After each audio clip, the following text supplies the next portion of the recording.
The Priory of Sion is said to be a powerful, shadowy, secret society, which is believed to protect a profoundly ancient, sacred treasure, a treasure which they claim would bring the Vatican and all Christianity to its knees if it was revealed. The society came to the attention of the world in Dan Brown's bestseller, The Da Vinci Code, and many believe it does exist. Priory of Sion are definitely real, and they definitely still exist. I'm aware of at least 9 current members of the order. I believe there are many more. It's possibly a handful of people, but it is a front for other organizations. They are a society with secrets. Some secret ritual. Some with an esoteric base that goes back 15th, 16th century, some of it. But who are its members? And if it's real, what's its purpose? Its purpose really is to, or has always been, to oversee the evolution of man. It's been about nothing else. The Priory claim that they can trace their history back over 1,000 years. It's an ancient organization that goes back to the time of the Crusades, led by thought leaders called Grand Masters, people like Da Vinci, Isaac Newton. They also say they protect a great sacred treasure. The treasure is either the body of Jesus, possibly the body of Mary, or that it's documents, that it's evidence, that it's gospels, that give evidence that the actual historic events were different to what we've got in the Bible. And we meet a man who claims to be a member of the society today. The Priory of Sion is a group of people with no strict structure. They all work towards a specific objective, studying spiritual and occult events.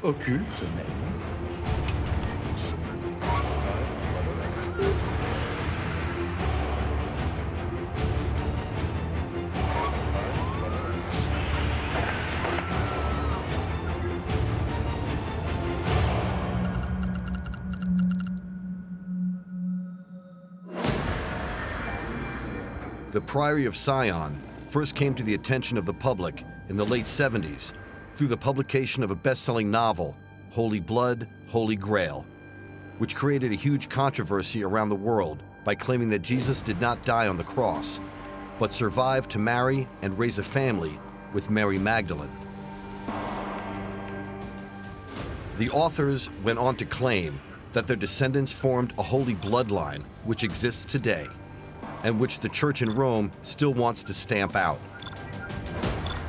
And if that wasn't enough, they also claim that a secret society, the Priory of Sion, is sworn to protect the bloodline and its secrets. But what's the truth behind these incredible ideas? Is it all just a clever hoax? And if so, who's behind it and why? In 1982, Michael Bagent, Richard Lee, and Henry Lincoln wrote a book called Holy Blood, Holy Grail. And they based their research on an earlier French book that had been published that talked about an organization called the Priory of Sion. And in the book, it talks about how Mary Magdalene had fled the Holy Land and had a child by Jesus. And from that child descended the Merovingian line of French kings. One of the purposes of the Priory of Sion, one of the reasons it exists, is to protect secrets. There's information, religious, spiritual information, that can only be let out at certain times in history because society has to be ready for it. So it would be deemed heretical or explosive or shocking. According to the book Holy Blood, Holy Grail, one of the secrets that the Priory of Sion keep is hard and definitive evidence of the marriage of Jesus to Mary Magdalene, evidence that would threaten accepted religious dogma and undermine over 1,000 years of Christian belief. It's possible there's truth to the story that Mary Magdalene was pregnant with Christ's child.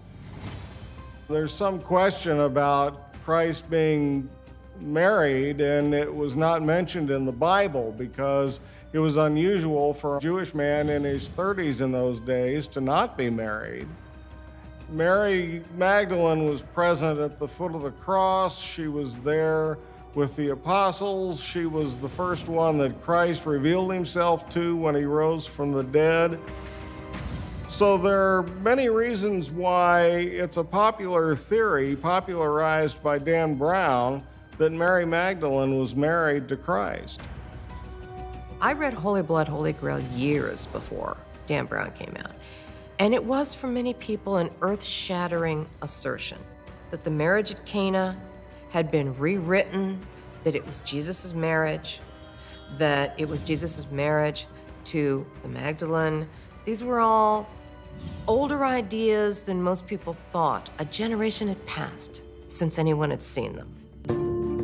Agent Lee and Lincoln's book, The Holy Blood and the Holy Grail, hit the book stands, and it built on the idea of the Priory of Sion as an age-old secret society, protectors of a bloodline, but this time they added to the Merovingian bloodline the idea that the Merovingians were descendants of Jesus and Mary Magdalene. So it was a sacred bloodline. And this, of course, just really took off. It excited everybody to the utmost. And then Dan Brown's Da Vinci Code didn't really add very much apart from stress the idea of the Priory of Sion as a secret society devoted to protecting the sacred bloodline of Jesus and Mary Magdalene. And it caused a huge scandal. It was heavily featured in the press because they'd arrived at the conclusion that Jesus was married and that he had fathered children. And this came as a great shock to many people who had been living under the belief that what their church had been telling them was true. And also it was very challenging for the Catholic Church because it went against 2,000 years of dogma. Because if there are descendants of Jesus, it puts the Pope into conflict as to whether he really is the single source as the most important religious person on earth. Suddenly there are challenges. If you've got a descendant of Jesus, should we be listening to somebody who's elected as a pope? Or should we try and find these people? After The Holy Blood and the Holy Grail became a bestseller, the Priory of Sion became this sort of sinister organization, and people thought that what had been shared so far was just the tip of the iceberg. What else has been concealed down through the ages? Who else is a member? What do they really control? Are they controlling our governments today? In the early 1970s, a Frenchman claimed to be the then Grand Master of the Priory of Sion. His name was Pierre Plantard, and he agreed to be interviewed for the BBC in Paris. Can you tell us whether the Priory of Sion still exists today? À l'heure actuelle, Sion existe toujours. Monsieur Plantard, over the centuries you have, how shall I put it, you have supported the Priory of Sion. Nous avons soutenu Sion. Et Sion nous a soutenus. We. Who are we? Nous, je parle de la lignée mérovingienne, car notre lignée est issue de Dagobert II. Les Mérovingiens, ce sont eux qui ont fait la France. Plantard claimed to be descended from the Merovingian line of kings in France, but he had absolutely no background with those line of kings. So Pierre Plantard really was nobody. He was an editor of a magazine, small circulation, not on any sort of world stage, but guess what? That was his aspiration, to be on the world stage and to associate himself with a lineage, an ancient lineage, that would give him the political prowess to potentially be the King of France, if not Europe.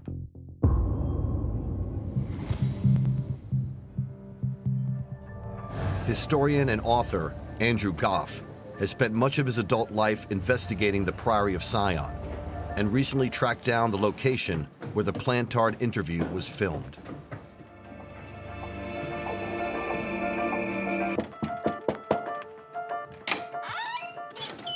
Bonjour. Bonjour.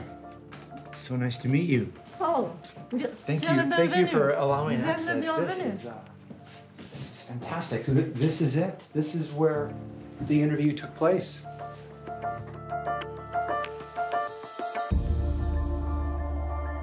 So Plantard only ever gave one interview, and it was here. So, back in the 70s, Henry Lincoln, co-author of The Holy Blood and the Holy Grail, interviewed him here in what was his flat. The thing is, Plantard totally looked the part. He was a little nervous. He was distinguished. He was a gentleman of a certain age. He was wearing, a fine suit, and he looked like the kind of guy you'd expect the Grand Master of the Priory of Sion would look like. One of the most interesting aspects of Plantard's interview was his mention of an obscure village in southwestern France called Rennes-le-Château. He said that it held a great secret, a treasure, but not necessarily a material one. Monsieur Plantard, is there still a secret at Rennes-le-Château? Mais le secret n'est pas seulement à Rennes-le-Château. Il est aussi autour de Rennes-le-Château. Will the treasure of Rennes-le-Château ever be found? Ici, vous me parlez d'un trésor matériel. Nous ne parlons pas de trésor matériel. Disons simplement qu'il existe un secret à Rennes-le-Château. Il est possible qu'il existe autre chose autour de Rennes-le-Château. Fascinating interview. I'll never forget the look on Plantard's face. Totally incredulous. Like, either can't believe you figured it out, or I can't believe you've come to this conclusion. I never really meant for any of this to be taken very seriously. For the life of me, I don't know which I believe.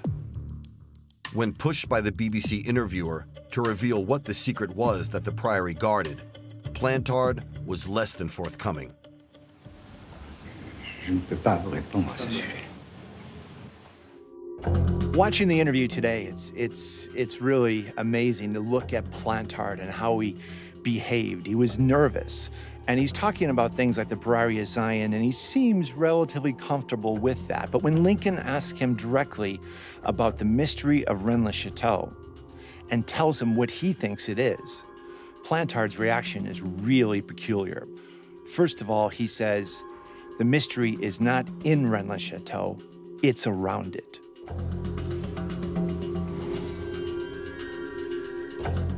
The small southern French village of Rennes-le-Château has been at the heart of the Priory of Sion mystery for over 40 years. It's said that in the 1890s, the village priest became fabulously rich overnight after digging up a vast treasure. But what did he discover? Was it gold and coins, or something much more important? Rennes-le-Château is a small town in the French mountains that has some unique characteristics. A father named Sunier was in charge of a church there. Suddenly, in the 1800s, he started making lots of improvements to the church. Everybody wondered where his money came from. The rumor started that he had discovered buried treasure inside of the church. The mysteries of Rennes-le-Château are three. Where did he get the money? What did he actually find? And why did he do with it what he did, which was the way that he's decorated his church is very unorthodox. So those are the underlying mysteries of Rennes, and they exist today. You can go and research them. The possibilities of what Bérenger Saunier found are almost endless. Did he find information about the whereabouts of the bodies of Jesus Christ and Mary Magdalene? Did he find something as simple as treasure from the French Revolution? Did he find heretical information that the church would have been nervous about getting out into the public, such as Jesus Christ not being crucified? The possibilities are really quite daunting. Priory of Sion are clear that there is, or there were, very important items at Rennes-le-Château. They certainly allude to there being a body, and the question is whose body? Because is it the body of Mary Magdalene? Is it the body of Jesus? The Priory of Sion is said to be a shadowy and powerful clandestine society, which guards earth-shattering secrets about the origins of Christianity, including, it said, proof that Jesus did not die on the cross and that he married Mary Magdalene and had a family. The village of Rennes-le-Château in southwest France has long been a place of mystery connected to these incredible claims. According to the legend, the village priest at the end of the 19th century, Béranger Saunière, was involved in a huge conspiracy. It's claimed that he found a great treasure here and became fabulously wealthy. Some say he found the tombs of Mary Magdalene and even Jesus Christ, while others say he discovered the hidden treasures of Jerusalem. There are even those who claim that he was handsomely paid off by the Vatican to cover up and maybe hand over whatever he discovered. Rennes-le-Château is an interesting little town in the south of France in the mountains that has some interesting characteristics. A local priest named Béranger Saunière was in charge of the local parish. And suddenly in the 1800s, he started making massive changes to the church. The church was dedicated to Mary Magdalene, which was not that uncommon in the south of France. There was a cult known as the Black Madonna cult that basically venerated Mary Magdalene. So Saunière started making improvements to the church and built a big house and built a big tower and had suddenly come into a lot of money. And the question was where that money came from. Historian Andrew Goff has spent years investigating the Priory of Sion and the Rennes-le-Château mystery. He believes that the village priest, Béranger Saunière, deliberately left clues to what he discovered in the decoration of the church. So this is the Church of St. Mary Magdalene. We walk in, and this is what we're greeted with. Amazing. I mean, a devil. What's a devil doing greeting you in a Catholic church or any kind of church? Actually, it's not a devil. It's Asmodeus, who is the keeper of Solomon's temple and treasure. Asmodeus is known in mythology as the guardian of the great treasure of the Temple of Solomon, and it's very unusual to find the statue at the entrance of a church. Did Saunière place it here to signify that this church was a place that concealed a great treasure also? Some people believe that he left an enormous clue in one of the Stations of the Cross on the wall of the church. This is really interesting. The Stations of the Cross are generally standard, but there's some that are really peculiar, and this is one of them. So this is Christ being moved into or out of the tomb. What makes it peculiar is the fact that it appears to be a nighttime scene. And it appears to be a nighttime scene because there's a moon in the upper left-hand corner. And by Jewish law, you can't have a burial at night. So it seems to be, researchers believe, calling attention to the fact that something is not quite right with the story about the burial and arguably the whole crucifixion of Jesus Christ. The implication here is that if Christ is being moved at night, he's still alive. There's also a curious depiction of Mary Magdalene on the front of the altar inside the church. In the mural on the altar depicts Mary Magdalene in a cave that is clearly in the landscape of Rennes-le-Château. You can see one of the local mountains from the cave. And there is a grave next to her. She is beside a grave with her fingers crossed, which is the classic depiction of Mary Magdalene in art. So that identifies her. And there is a grave with a cross made of wood with 2 live shoots growing from the cross. And this was thought to indicate that the tomb of Jesus was perhaps in the vicinity of Rennes-le-Château and that there were 2 descendants from their marriage, that there were 2 children. So this was one of the origins of the bloodline, the idea of the bloodline of Jesus. This is the altarpiece that Saunière commissioned or otherwise went and got himself. It's Mary Magdalene in a grotto, and it has all the symbolism you'd expect. But look at her fingers. Her fingers are crossed in a peculiar way, a symbolism of esoteric knowledge. On the left-hand side, as you're looking back from the grotto, you can see what I think is Rennes-le-Château.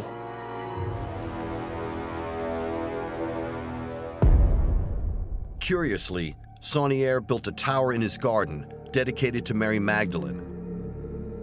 On its staircase inside is a small observation window which looks out across the valley to a burial site in some local cliffs, to what many believe locally was the burial place of Mary Magdalene after she came to France.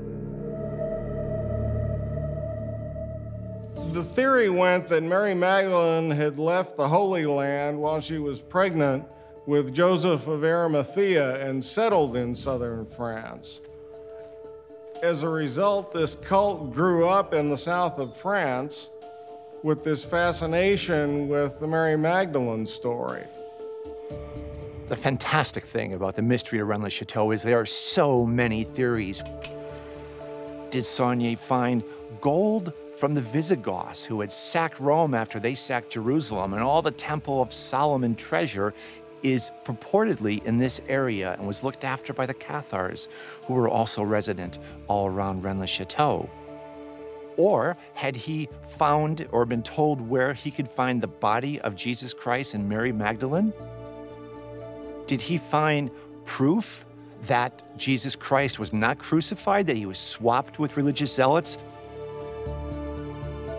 There's a number of possible treasures at Rennes-le-Château, or that were put there for a time and then moved. The treasure is either the body of Jesus, possibly the body of Mary, or their children, so some kind of family tomb relating to Jesus. Or that it's documents, that it's evidence, that it's gospels, that give evidence that the actual historic events were different to what we've got in the Bible. To me, that's more interesting and more important. I'd be more, bodies are bodies, but actual documentation from the time is a far more interesting idea. The Priory of Sion has become one of the most infamous secret societies in the world, thanks in no small part to their critical role in Dan Brown's Da Vinci Code. They claim to protect solid evidence that can prove that Jesus did not die on the cross, and in fact went on to marry Mary Magdalene, have children, and maybe even escape to southern France. But how real is this proof, and the society itself? Gino Sandri is a French artist and academic who also claims to be a member of the Priory of Sion. For many years, he worked as the right-hand man to Pierre Plantard, the former Grand Master of the Order. Today, he lives in Paris, where he agreed to be interviewed. As a member of the Priory of Sion, I was working with Pierre Plantard. I was a general secretary. Therefore, I was in charge of public relations and external communications. I was there at the interview with Henri Lincoln and Pierre Plantard. I helped Pierre Plantard prepare the interview, to say the correct things to Henry. They talked about a treasure at Rennes-le-Château. People knew that there were treasures at Rennes. There were a lot of treasure hunters looking for material treasures. Researchers had found tombs. They have opened them and found certain things. But Pierre Plantard wanted to make very clear that Rennes is a place where there are many layers of treasure.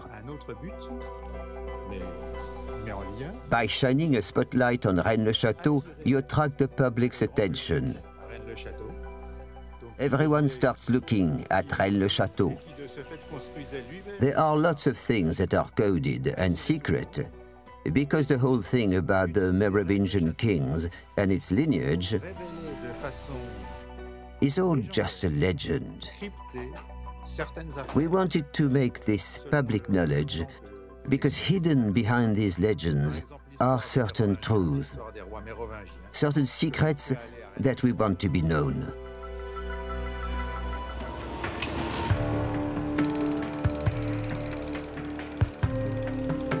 One of the great mysteries of the Priory of Sion are the so-called secret dossiers that appeared at the National Library in Paris in 1964. They purport to show not only the history of the organization, but most importantly, a list of its Grand Masters. One of the big pieces of evidence for the Priory of Sion was a series of documents that were found in the Bibliothèque Nationale in France, which is the National Archives there. And there was a list of Grand Masters dating back from the time of the Knights Templar that included all sorts of famous people like Leonardo da Vinci and Isaac Newton, Jean Le Cocteau. It's a who's who list of history. It's got Da Vinci on it. It's got all these important figures, artisans, painters, right the way through history, back to the old families. The early heads of the Priory of Sion were listed as members of the Knights Templar, the old nobility, like what would have been considered the bloodlines. There's something quite intriguing about it, because although they couldn't possibly have been Grand Masters of the Priory of Sion, for various reasons, including the fact the Priory of Sion didn't exist until 1956, they're not random names. Yes, they're famous names, but they all had something in common. They're all interested in esoteric subjects. And it wasn't usually well known by the general public or even historians that Isaac Newton was an alchemist, or for that matter that Leonardo da Vinci was into esoteric stuff. I mean, that's fairly recent information.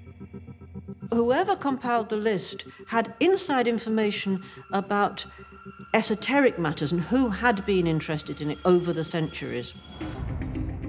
If we believe the dossiers, then what it tells us is that the Priory of Sion is an ancient organization that goes back to the time of the Crusades, led by thought leaders called Grand Masters. And what they're doing is they're preserving an ancient order that is looking after a sacred bloodline going back to Jesus Christ and Mary Magdalene, and even before to the time of David.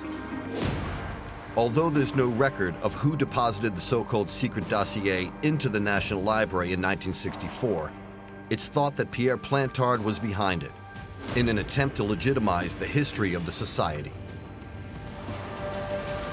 What it was in reality was a set of documents planted by Plantard in the Bibliothèque Nationale.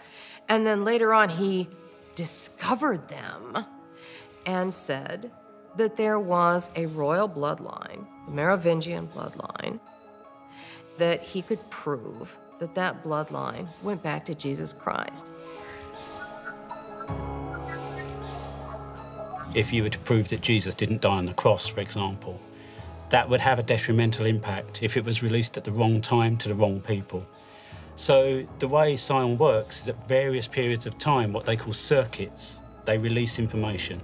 So they almost go dormant over long periods of time, sometimes hundreds of years, passing this information on through family bloodlines, aristocracy, and through secret societies, and sometimes through ritual. They will encode this information and pass it on to a time when society is prepared to understand it and to absorb it and to take it on. One of those who claims to be passing this information on is an Englishman, Nicholas Haywood, who says that he is a spokesman for the Priory of Sion today, albeit in an unofficial capacity.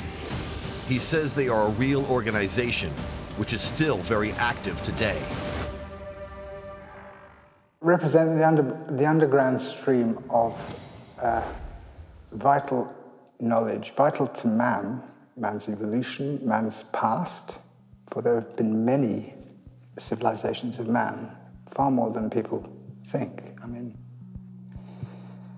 and its purpose really is to, has always been, to oversee the evolution of man. It's been about nothing else, although, of course, it is esoteric, yes, in its nature. It is also mystical.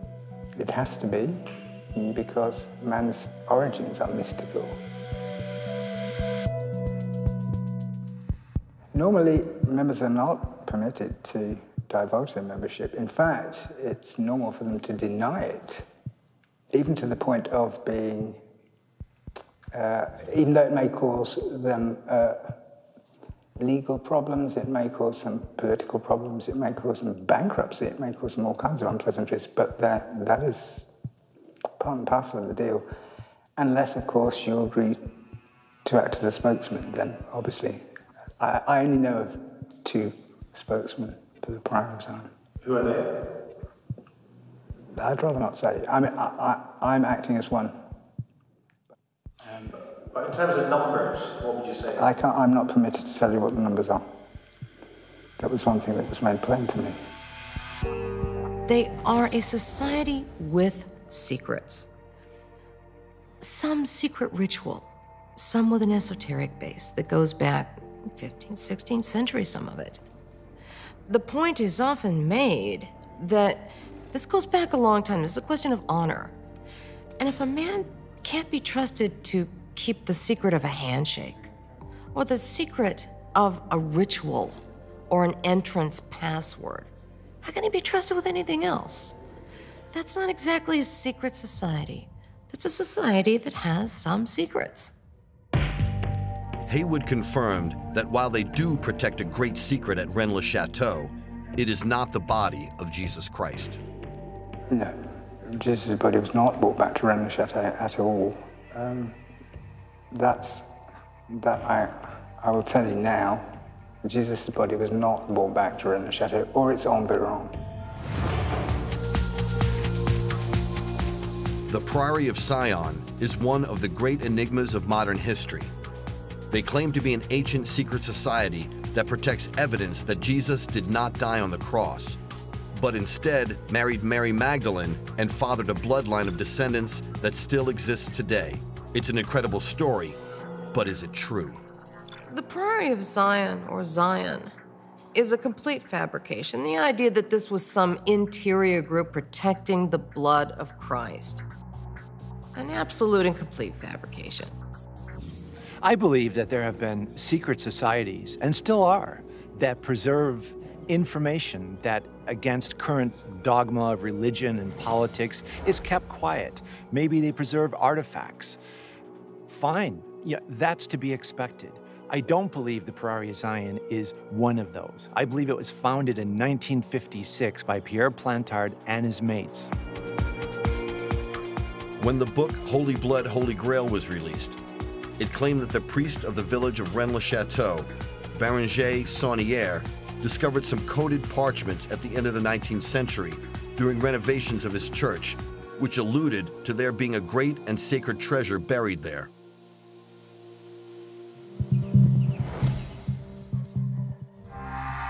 Artist and author Jean-Luc Chimay claims that a French aristocrat, Philippe de Charisset, wrote and compiled these parchments alongside Pierre Plantard, and that the whole Priory of Sion affair was just an elaborate hoax. What's more, he claims to still have the original papers to prove it. This is the dictionary of Bible that used Charisset to do the parchments of Rennes-le-Château.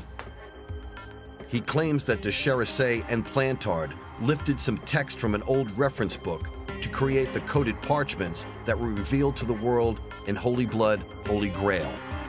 They then added certain keywords to the text, including Sion, to make it say what they wanted. It is the beginning of the story. If there are no parchments, there are no story. It's clear.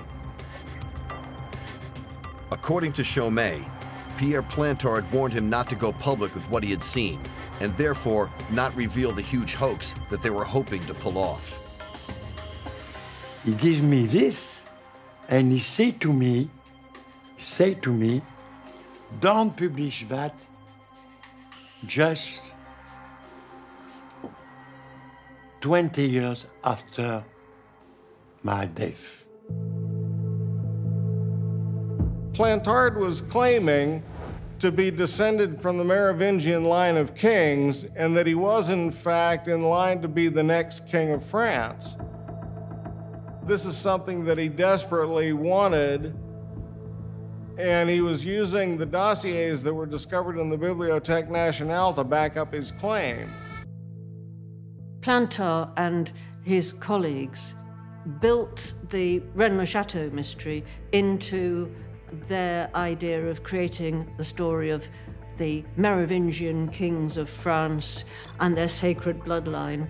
It was brilliantly done, you know, imposing one story on the other. The whole idea that you could fake a lineage and become a king as a result of it, that's something I think would have worked maybe 500 years ago in medieval days. It's not going to work in the 20th century. There's no way. It's amazing to me that they weren't laughed out of Paris, laughed out of France when they tried in the first place. On closer inspection, the three main figures behind the modern Priory of Sion had a checkered past. So how much can we really believe them? Philip de Charissaye was a disgraced and penniless aristocrat. Gerard de Sede was a struggling author, and Pierre Plantard was a convicted fraudster. There's a white elephant in this story. It's the fact that Plantard, de Charissaye, and de Sede, their ambition to create this hoax, it should be applauded. It is amazing. It is a long con, and I don't think they ever dreamed they would be as successful as they were. What were they trying to do? They were trying to write history, to rewrite it, to create an expectancy about who should be the King of France. Plantard was a con man whose reputation went back for decades. He had a history of starting these organizations and claiming hundreds or thousands of members that never had more than 1 or 2 people. And in fact, the Priory of Sion was started in the 1950s as an organization to lobby for better public housing and had nothing to do with the line of Merovingian kings or the body of Christ or anything else. When you make a claim like you are the rightful heir to the throne of your country, or even if you insinuate that, guess what? That's not going to be welcomed very cordially. So the courts got involved and said, excuse me, we have a system here, elections. What are you trying to say? You should be king? Didn't go down well. And they took him to court. And as you might expect, he had to admit, and did admit, that he made it all up. It was a fraud.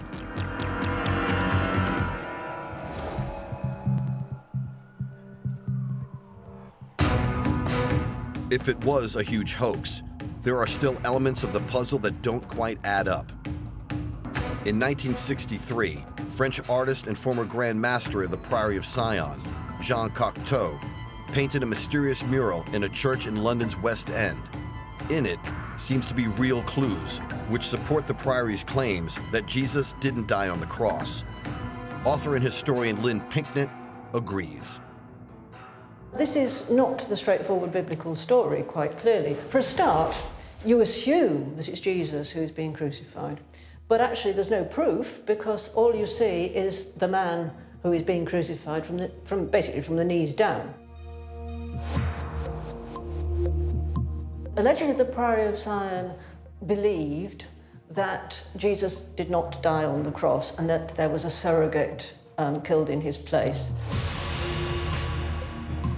In Cocteau's work, we find many motifs of death and resurrection. He painted a mural in the French church in London, which shows a scene of the crucifixion, whilst also displaying one character that appears to be Jesus, not being crucified at the foot of the cross. You can only see the feet. It also originally had a mural at the front with an M made up of Mary Magdalene and Mary and linking them, but that's been hidden, that's been covered over now. The hiding of codes and symbols in art has happened throughout history.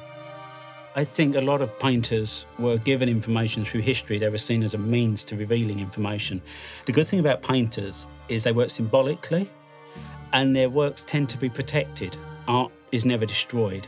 So it's a way of encoding things, of carving things into stone for future generations. You can put your symbolism into paintings. So it's common for art to be used to hide information and to protect information. And over here, you see this extraordinary person looking very remorseful and upset, but with a beard and a fisheye. Now, there are other people in this painting with fish eyes, but this is the most marked one. And fish was the earliest symbol of Christianity. Now, could we be actually seeing here Jesus himself watching somebody else being crucified in his place. If there is one message to this, it's that Jesus did not die on the cross, and therefore he's not humanity's redeemer. And therefore, there's nothing special about him. I mean, I don't believe the crucifixion was the fix is in, and we're going to pretend he's dead, make him fulfill the prophecies, and bring him back. I think that idea is upsetting and insulting to too many people. The Priory of Sion is not such an upsetting, insulting idea. It's just kooky. The Priory of Sion is one of history's great enigmas. But how real is it? Are they an ancient group as they claim, who are sworn to protect a great secret, the survival of Jesus Christ after the crucifixion, and his marriage to Mary Magdalene, or is it a clever modern hoax created by Pierre Plantard and his friends back in the 1960s? The Da Vinci Code novel and subsequent movie brought the awareness of the Priory of Sion and the so-called bloodline theory to the attention of tens of millions of people around the world. There are even those who claim that the Priory was somehow behind the movie, using the opportunity to attack the false doctrine as they see it of the Vatican. Most historians say that there is simply no credible evidence for the existence of the Priory or their claims, and it lives on in the minds of conspiracy theorists. But there is a growing acceptance that the truth about Jesus and his life could well have been distorted and changed down through the centuries, and that we are moving towards a time when an altogether different and possibly more human figure might emerge as the leader of Christianity for a new millennium. The aim of the Priory of Sion is to further mankind. It is always to further mankind for its betterment. And that may mean breaking a lot of religious dogma, a lot of societal mindsets, a lot of nationalism, a lot of things like that that restrict people and hold them back. So there'll be various opportunities in history where if the right information is released, enough people will recognise it and will feel internally that it's closer to the truth than what they're being told. The thing about the Priory is it's a bit like a magpie in the sense that it picks bits of myths and legends and puts them all together to make this mystifying but extraordinarily enticing and romantic story that just draws people in. I don't think there's very much that you could find that would change the essential beliefs of Christianity. I really don't. I don't think the discovery that Jesus might have been married upset people as much as you might have expected. I don't think it would have changed too many people's faith. Christianity is too deeply ingrained in what we believe. I don't believe the Priory of Zion is real. There may be people who claim to be members today, but I don't think there's an organization around anymore. There's too much evidence that Plantard was planting all this stuff and making up these wild stories that I just don't believe that there's anything to them. We don't know for sure if there's a Priory of Zion or not. They come out in public a little bit, they lift the veil for a week or two, give us a quote, and they run away and hide. So I'd like a little bit of coming forth. I'd like a little bit of validation that they exist. Everything to do with the Priory is like a kaleidoscope, you know. You shift it and you shift it and you see little bits that might seem to go together, and then you shift it again and, oh, you think, oh, it's all come together, and then it starts moving again, you know, into fragments. Because no one explanation ever works on any part of the Priory of Sion mystery. Priory of Sion have existed for a long time, but they've used different names, and that's why they're so hard to trace and easy for people to say they don't exist. And it's a way of protecting information through history. You create an underground stream of information that you pass through different groups, and then at various points in history it's brought back together and it's released, a piece at a time. It's possible that what's claimed to be the core secret of the Priory of Sion is in fact true, that Jesus married Mary Magdalene and then fled with her to France to avoid further trouble with the authorities in Jerusalem. It's also possible that they remained buried there, maybe in Rennes-le-Château, and that the evidence to prove these facts has been kept and concealed down through the centuries. And that was probably the Priory's greatest trick, to fuse history and conspiracy theory so seamlessly that there would be kernels of truth in their story, allowing people to make a leap of faith towards believing their version of events. Add in the incredible success of Holy Blood, Holy Grail and the Da Vinci Code, and the Priory of Sion story was catapulted into millions of homes across the planet, and a modern urban legend was born.